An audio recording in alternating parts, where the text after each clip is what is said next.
This test is called supine hip flexion. So we're having the athlete lie on their back, and we're going to be looking to see how much passive range of motion they have through their hips. Now, if somebody had any limitation on the knee tests, be careful with how you grab. We'll talk about that when we get there. So in a normal athlete, I'm going to go ahead and put my hand underneath Veronica's back. She passed all the knee tests, and all I'm going to do is drive her knee towards her chest.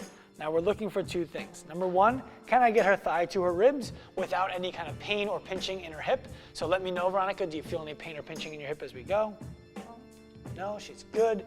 The second thing I'm looking for is, does her back flatten down hard into my hand? There's gonna be some flattening for everybody, but we're looking for, like, you'll know the difference when you feel it. Someone who's aggressively pushing their back into the floor, you wanna stop when that starts. The third and last thing we're gonna look for is, it's gonna be hard for Veronica to demonstrate, but this leg will drag sometimes. Lift, and what that means is that the whole pelvis is moving and we're done with the range of motion. So full range of motion for supine hip flexion is the thigh approximates with the ribs without any kind of pinching in the front or aggressive flattening of the back.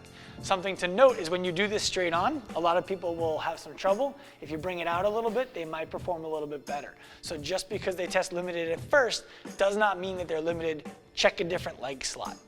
And be aware, both legs might be a little bit different. Lastly, if Veronica had pain in her knee when I did the knee tests with her, instead of grabbing on the outside, I would grab from the back of the hamstring. You're gonna have a little bit less leverage, it's a little bit more awkward, but you're gonna get the same result and you're not going to put the knee under any kind of stress. This is supine hip flexion.